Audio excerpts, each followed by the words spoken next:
Stellantis, the global auto giant behind Jeep, Dodge, Chrysler, and Ram, is caught in the crossfire of the latest trade war tensions. If Trump wins the 2024 election, his proposed tariffs on foreign-made vehicles could spell big trouble for the company. How did Stellantis end up in this mess? And what does it mean for American car buyers? Stick around because we're diving deep into this unfolding drama. Let's start with what's happening. Former President Donald Trump has made it clear that if he returns to the White House, he plans to slap tariffs on imported vehicles, possibly as high as 60%. This move is aimed at boosting American manufacturing and reducing reliance on foreign-made cars. But here's the catch. A huge chunk of cars and parts used in American brands, including those under Stellantis, come from overseas. A large percentage of Jeep models are built in Italy and Mexico. Dodge and Chrysler rely on Canadian and Mexican plants.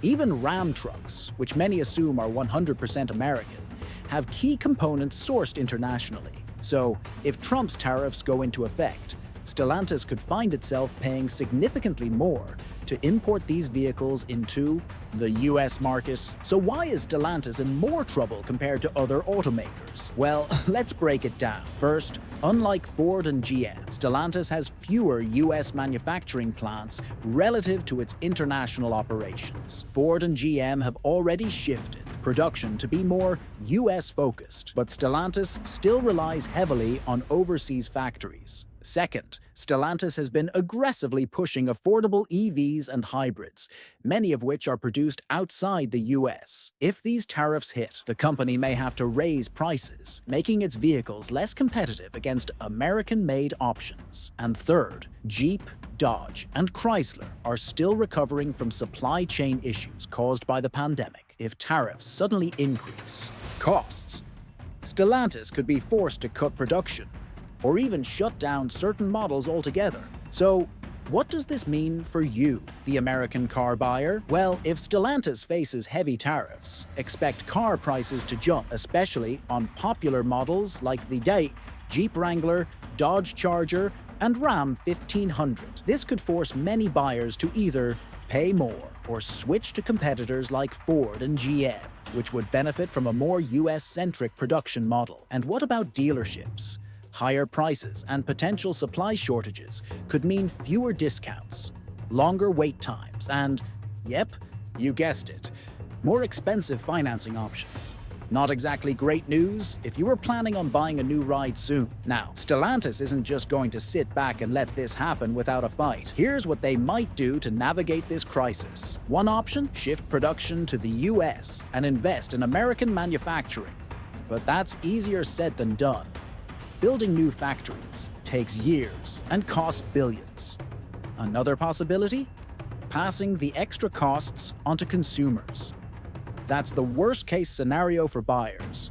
Or Stellantis could negotiate exemptions or incentives with the government to reduce the impact of tariffs. That's something many companies have done in the past. Beyond Stellantis, these tariffs could reshape the entire auto industry. Other foreign automakers, like Toyota, Honda, and Volkswagen, could also face price hikes, making the car market more unpredictable. On the political side, expect major lobbying efforts. Stellantis and other auto giants will likely pressure lawmakers to reconsider these tariffs. And if there's a trade war, foreign governments might retaliate, leading to even more chaos in the global car market. Stellantis, the global auto giant formed by the merger of Fiat Chrysler and PSA Group, is facing some serious turbulence. From declining sales to supply chain nightmares, labor disputes, and a rapidly changing EV market. There are multiple reasons why Stellantis is at risk. Could this be the beginning of the downfall of a once mighty automotive empire? Let's break it down.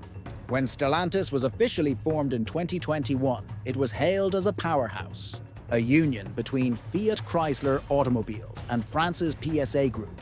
The merger brought together iconic brands like Jeep, Dodge, Chrysler, Ram, Fiat, Peugeot, and Citroën under one massive umbrella.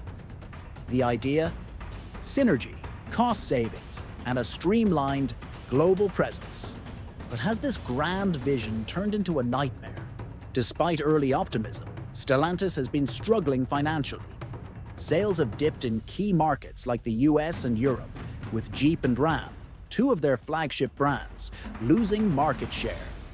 Rising interest rates, inflation, and shifting consumer preferences have all played a role in stalling the company's momentum. In the race toward electric vehicles, Stellantis seems to be lagging behind. While Tesla, Ford, and GM have aggressively pushed EVs into the mainstream, Stellantis' strategy has been more cautious. While brands like Dodge are teasing electrified muscle cars and Jeep is rolling out some hybrids, is it too little? Too late?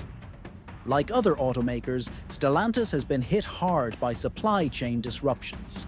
From semiconductor shortages to rising material costs, these issues have led to production halts and vehicle delivery delays. However, competitors have managed to recover more quickly, leaving Stellantis struggling to keep up. Another major issue: labor disputes. In 2023, the United Auto Workers, UAW, targeted Stellantis in their historic strike against the big three automakers. The results? Costly labor agreements and increased pressure to restructure production. With the workforce demanding better pay and conditions, can Stellantis afford to keep up? One of Stellantis's biggest weaknesses is its overwhelming number of brands. From Peugeot and Citroën in Europe to Dodge and Chrysler in the US. Managing so many identities under one roof is proving to be a challenge.